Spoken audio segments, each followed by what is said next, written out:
Hi guys! Welcome back to our channel. Nandito tayo ngayon sa Avida Alabang. Finally, natapos na natin yung renovation dito. So, papakita ko sa inyo kung ano yung mga nagawa natin.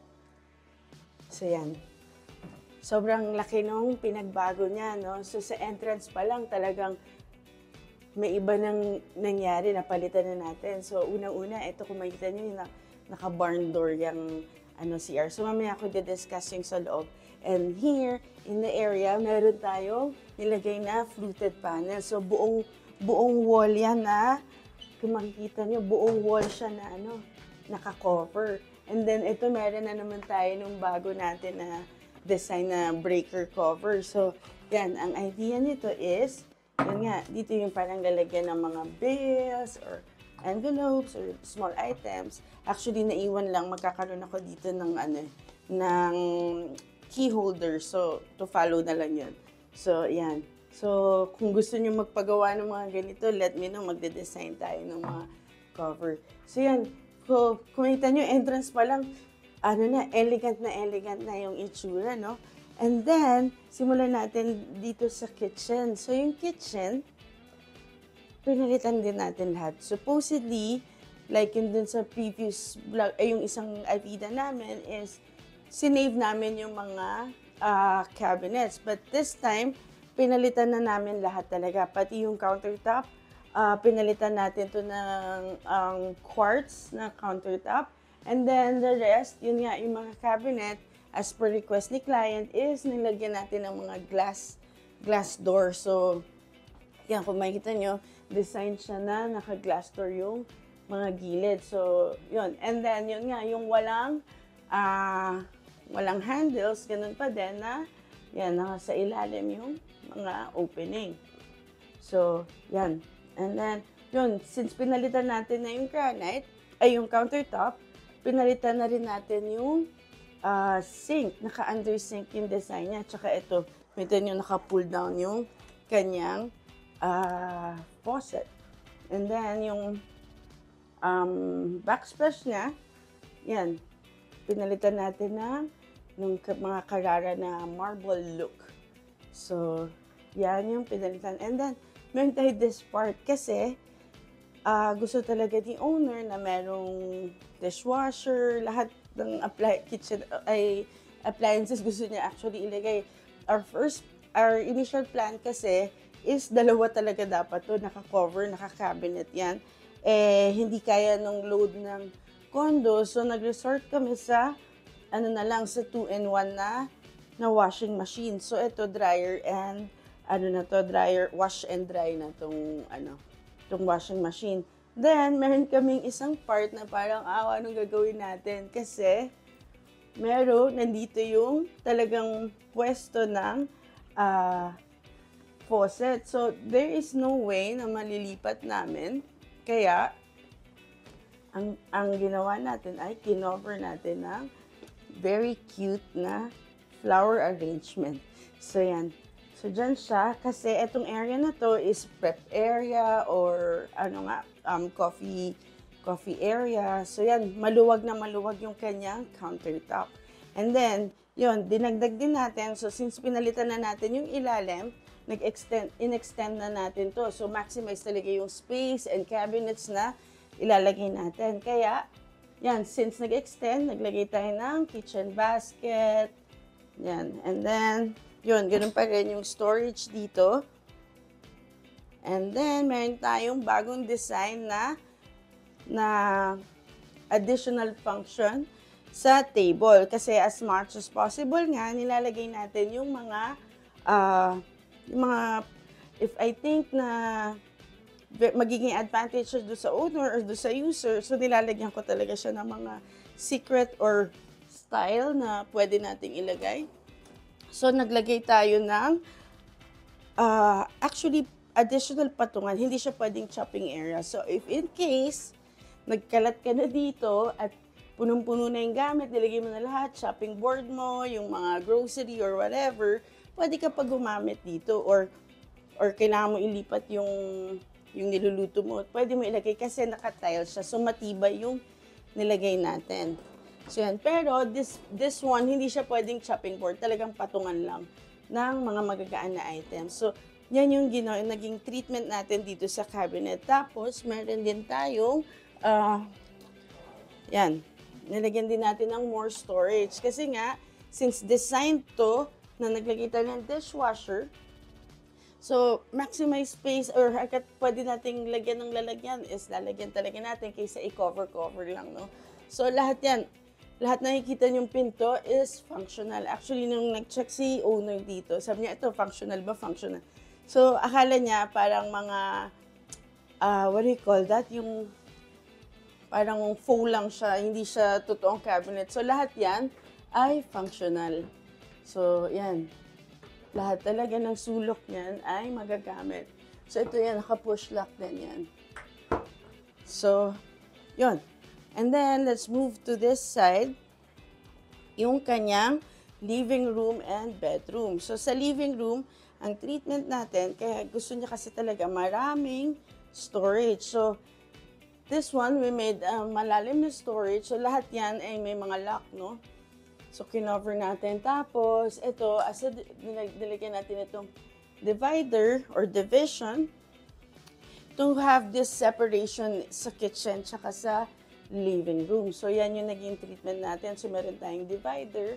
And then, dyan na natin nilagay din yung mga parang cove light niya. So, in one na siya. And then, yun, to add more, para lumaking space, nilagyan natin ng malaking mirror na. So, yan. And then, yun, yung sa bed natin, syempre may mga secret features yung bed natin, tsaka itong cabinet. So, meron akong secret feature dito na meron tong power outlet, tsaka yung switch. Actually, yung switch na yan para dun sa likod ng bed. So, yan. So, if you need more saksakan, kasi nga, since na-cover natin lahat ng walls, yung mga power outlet niya nasa likod. So, nag-extend tayo palabas para magamit pa din. So, yung bed, yan. Yung bed natin, dinesign niya na mataas na version. So, ito, parang lalagyan din ng storage. Kasi ang owner ay taga-ibang bansa. So, highly likely, magdadala sila ng luggage. So, naging importanteng points dito yung luggage. So, tinaasan natin, pwede lagyan ng luggage. So, yun, meron din sa kabila. And then, yun. Kung makikita nyo rin dito, actually, hindi ko napapakita masyadong masikap. Meron din ako ditong parang support na cabinet para kung lumubog masyado yung cabinet nyo, meron akong opening dito para maabot yung mga napunta sa dulo. So, yun. And then, on this part, baka sabihin nyo, hindi naman kasya, bakit nilagay mo pinakasya? Hindi talaga siya intentional na daanan ng tao, no?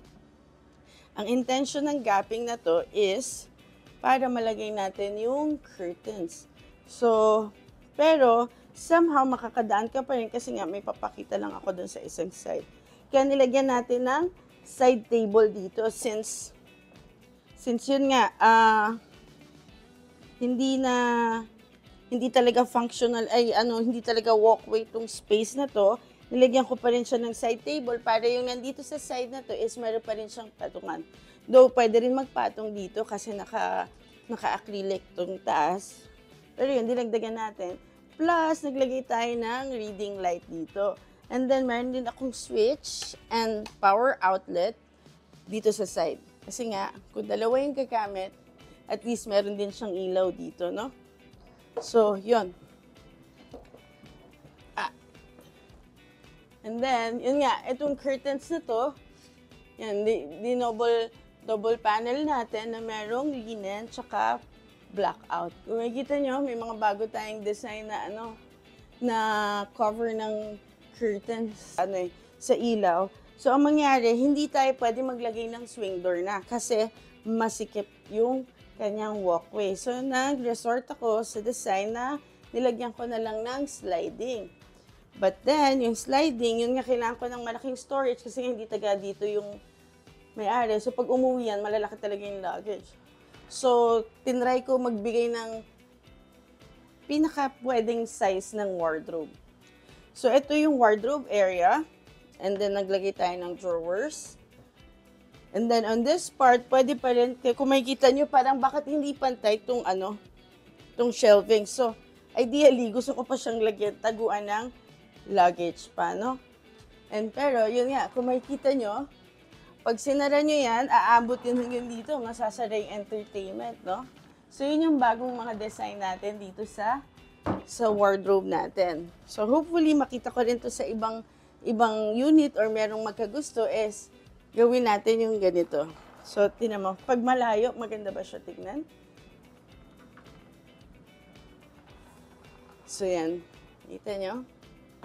So, on this side, since we need to maximize or we always maximize the space, as per requested ni owner, I want a lot of storage. So, on this part, instead na shelvings, puro shelvings, nilagyan na rin natin ng storage. So, lahat yan.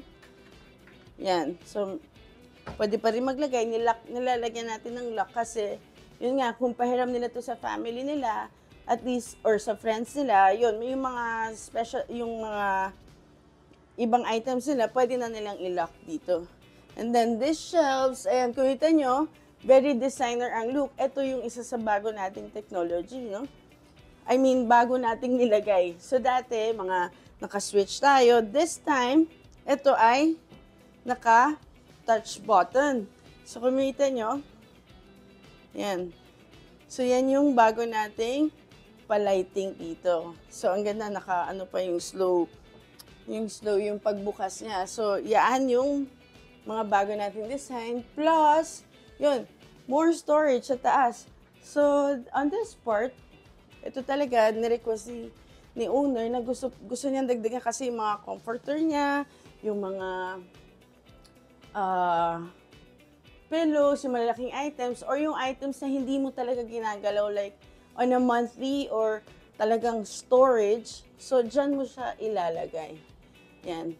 So, sobrang taas niya. Kailangan mong maghagdan. So, hindi siya ideal for storage na everyday use mo or ilalagay yung luggage or basta yung mga kailangan mo laging hilain. So, yan ay ideally pang yung hindi mo ginagalaw masyado. So, tambakan talaga siya. And then, yan, let's go to this entertainment. So, meron din tayong features. So, lahat talaga, no? So, even we have this small space, talagang maximize yung yung area natin. So, on this entertainment, yun, meron tayong mga lighting pa din. Actually, dito yung switch na eh. So, yan. So, marami tayong options na depende sa mood ng nagsistay, kung dim light or spotlight lang or kakain, pwede nilang palitan yung mood ng ilaw nila. And then, yun, ito nga yung mga, papakita lang natin ulit, no? Yung mga bagong design natin na mga divider. So, this one, actually, isa-shoutout ko yung mga tao, yung team natin, no, na nabuo nila yung ganito kasi inspired to, sinend sa akin ni owner na, gusto ko ng ganito. So, nakita ko very distinct tong design na to, kaya talagang nilagay ko yung itong style ng divider. So, yan. Shout out dun sa team natin na very matyaga na they made a way. Basta kasi minsan, magbibigay ako sa kanilang design, tapos sabihin ko, gawan nyo ng paraan yan. So, yan. It's very, very nice. So, hopefully, makita natin din tong design na to sa mga next clients natin. And then, this one, dahil nga, di ba, small space tayo, nagdagdag tayo ng movable table. Ito, request din ni owner ito, no? So, this one, actually, dapat ganyan siya. May mga drawers din dito. So, this one, movable siya. Para, pwede mo siyang ilipat dito. Yun. Dati pa namang style natin to, no? Pero, nirequest ulit ni ma'am na nandito.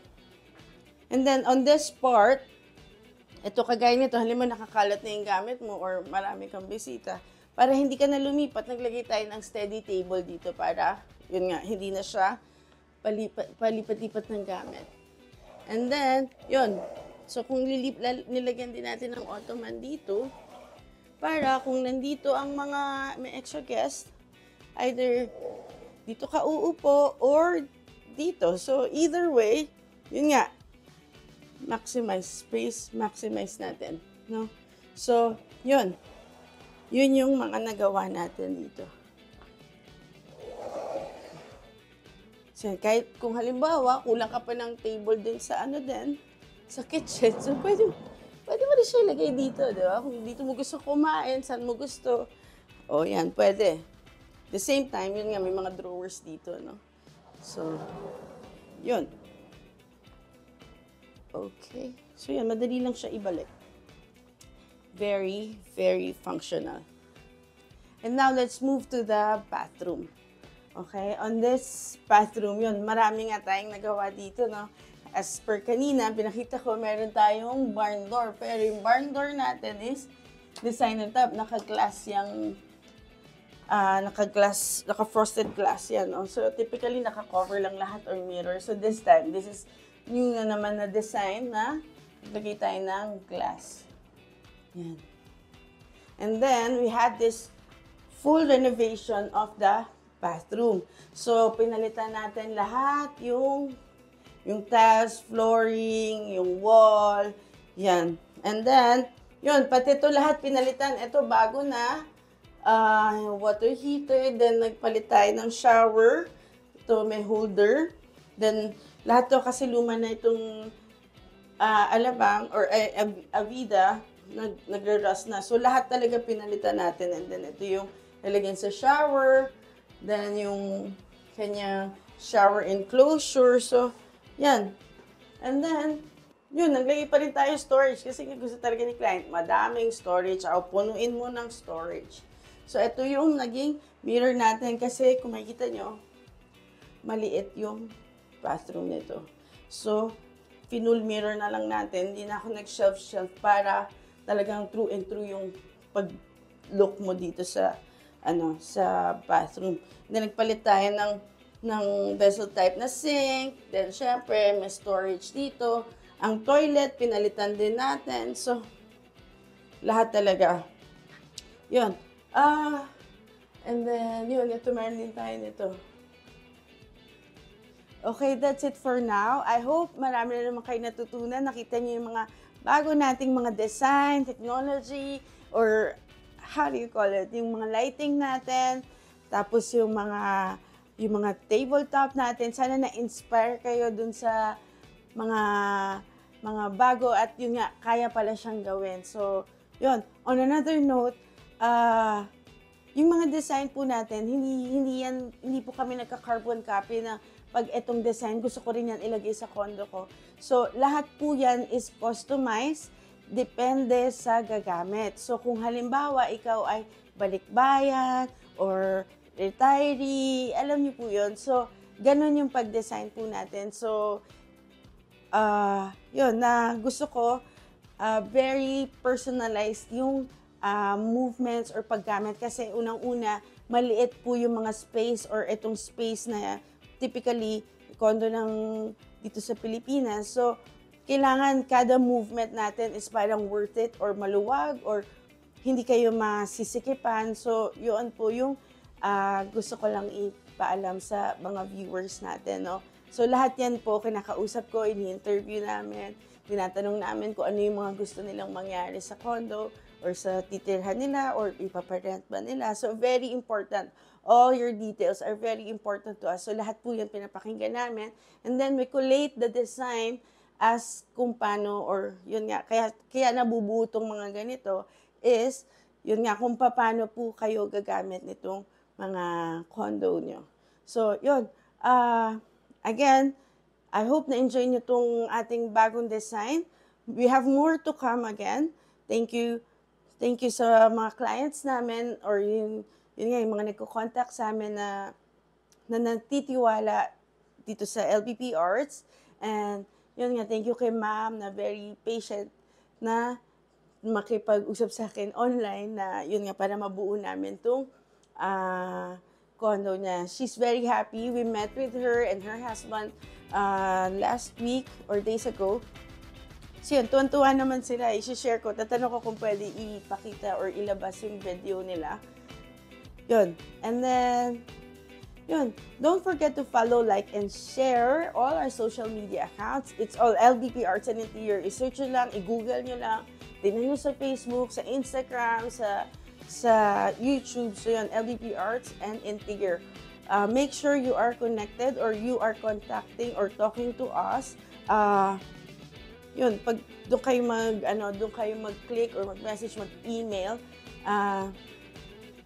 And we'll see you on the next video. Bye!